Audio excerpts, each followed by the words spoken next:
Well, hello. So in today's video, I'd like to share a few ways how to borrow from other pieces that don't belong to you, or reference pieces, reference photos that could somehow become yours by making changes that are artful and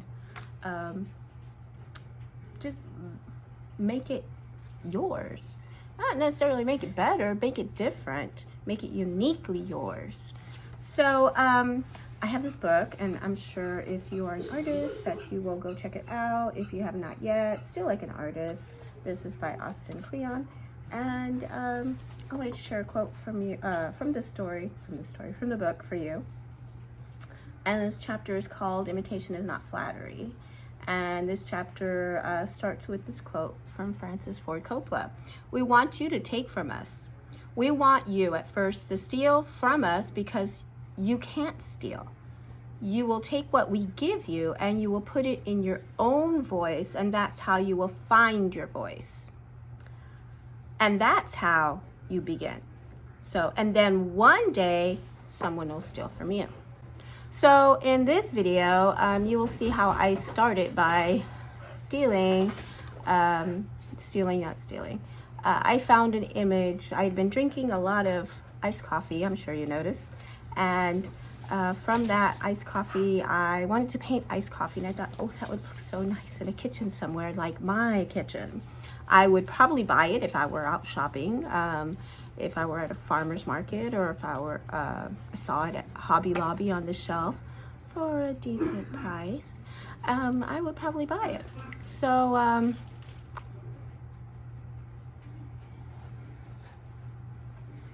anywho, I thought I'd use this opportunity to share with you how to steal like an artist, and what are some things you can do to take a piece and make it your own.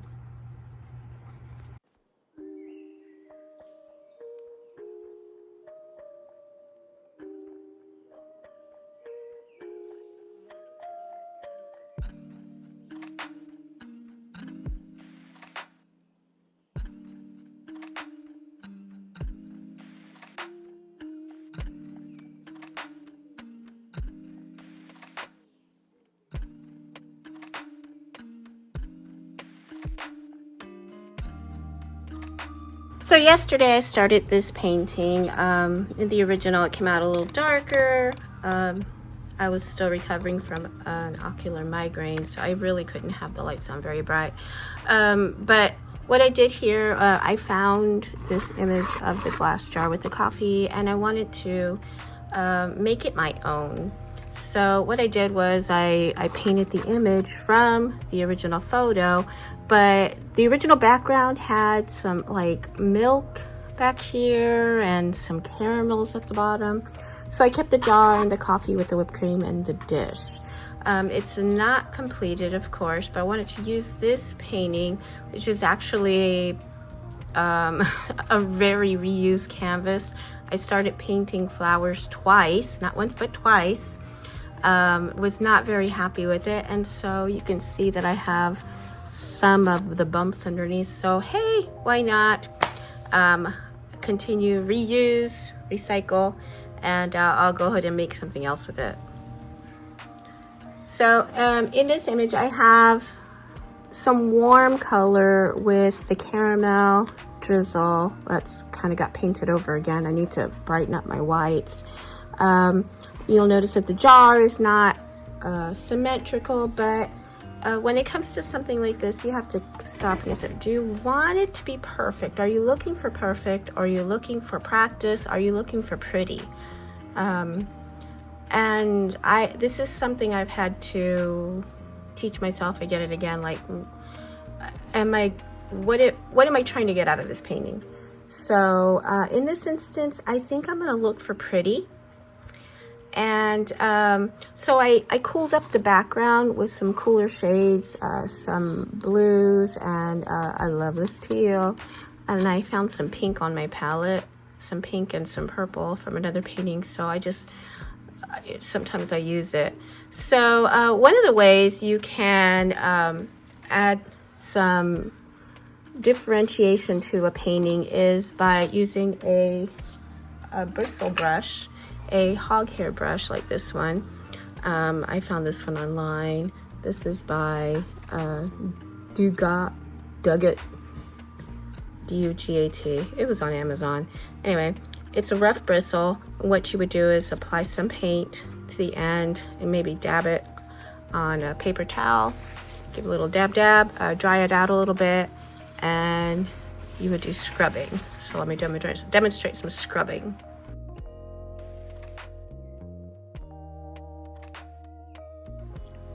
So before I choose my paint for my scrubbing, I want to look at my color wheel again and try and match up like what kind of colors am I looking for here.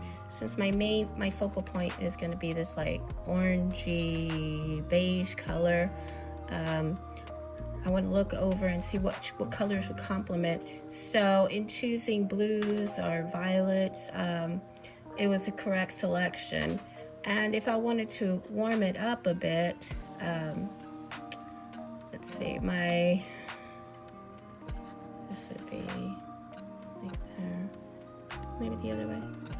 I think the other way.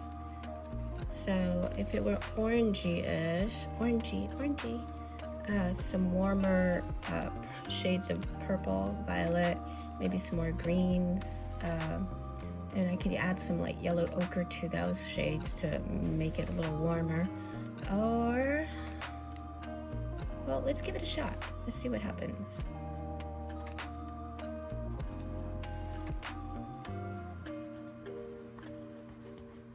So I added some yellow ochre to the teal that I already had, and I wanted to warm it up.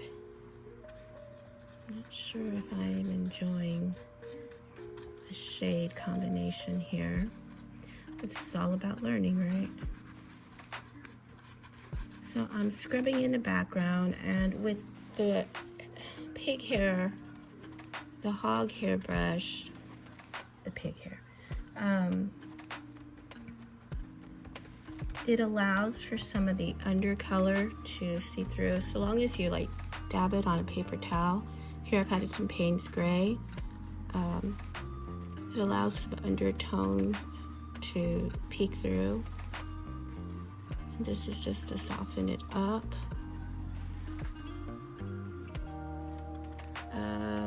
When I look at this painting, I visualize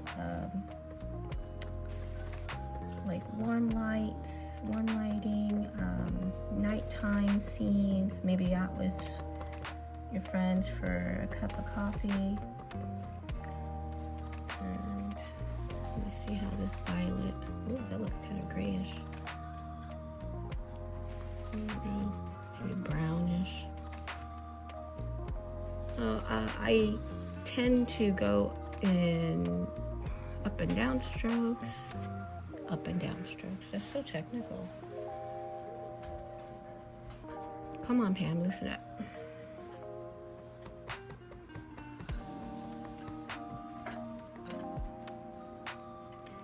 But what if I went in circles, kind of like to imitate lighting?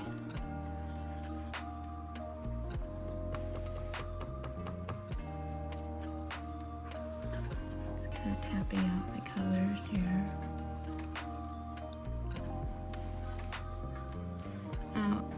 Part of the problem with hog hair is sometimes those bristles, if they're not cleaned enough, will tend to get loose. And so you need to make sure those are cleaned well so that you don't lose bristles while you're in the middle of a painting like I just did. Let me see. Warming up some more.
Something else you can try to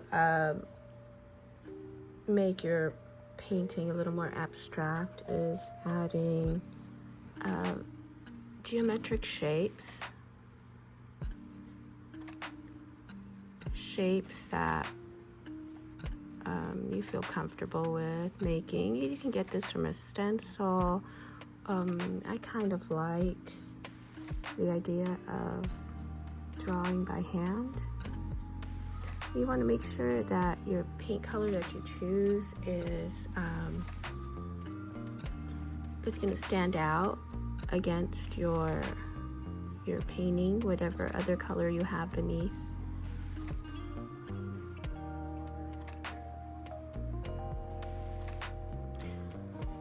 Does it have to represent something? No.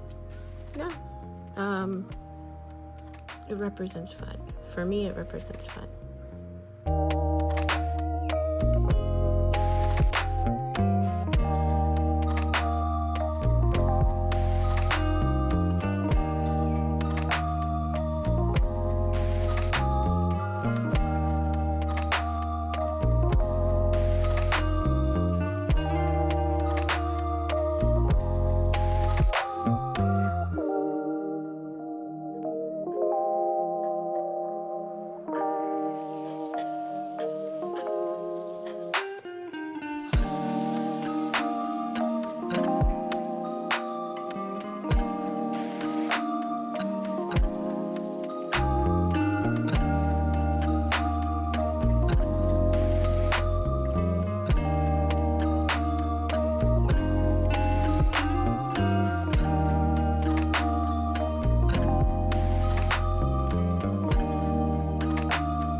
Another way to add some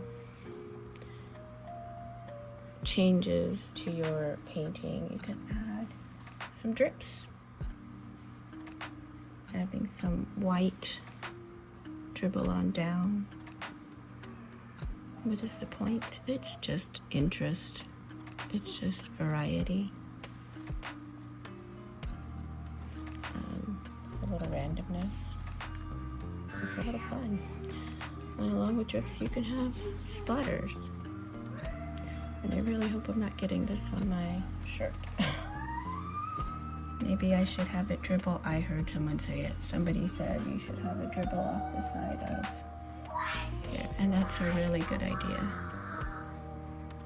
Thank you for that. Let it dribble off the side.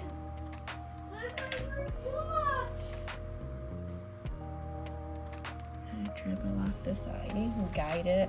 You don't want me to be happy.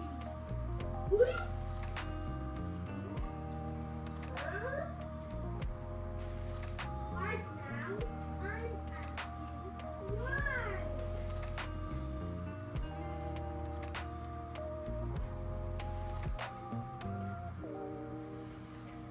You can take another paintbrush or a toothbrush and add some splatters. Oh, I just got it in my eye.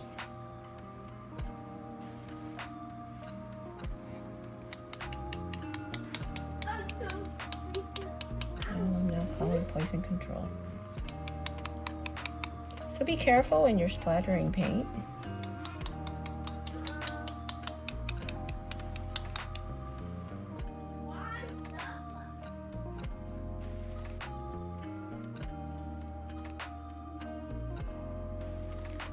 Let's see.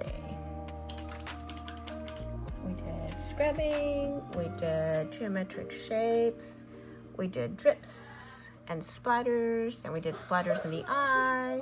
You could also have some writing on your painting to add a little variety to it.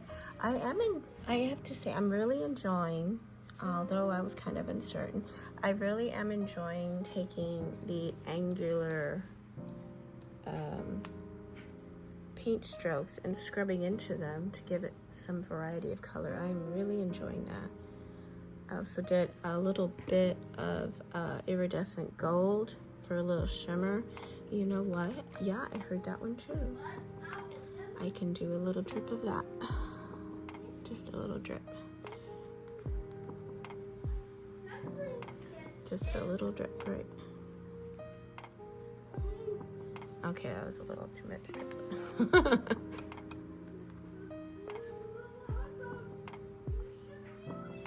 You can take the paint straight from and apply it in different patterns, and of course it depends on the type of paint you're using for the texture you'll get.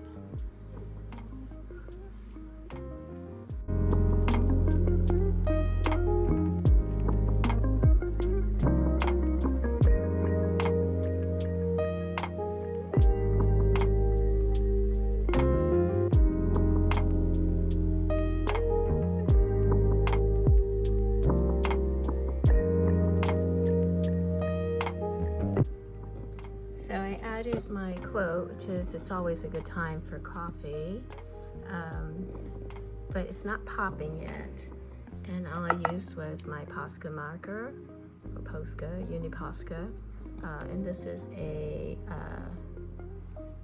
raspberry shade. It's very pretty. I think it complements the colors on the canvas very well. And I also added this outline. I don't know, something was missing, it just needed to pop. Now, I am still not finished with the whipped cream portion, so, and I haven't even added my ice cubes yet, but it's coming along, it's coming along. Okay, so I just outlined my raspberry letters. I'm okay with it. I'm not looking for perfect, I'm just looking for pretty. And if perfect is gonna keep me from having fun, then I can't go that way. So I think I am just gonna focus on finishing up the final touches. I have a straw to add here. Let me just go ahead and continue with finishing up my glass of iced coffee. I should put an arrow like for iced coffee. But coffee is coffee, right? No, never. So let's see if we can put the final touches on this one.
Okay, so in the final run, I still wasn't happy with this part over here where I attempted to make some kind of plaid shapes, and then I dripped over it on purpose, and I just wasn't happy with it.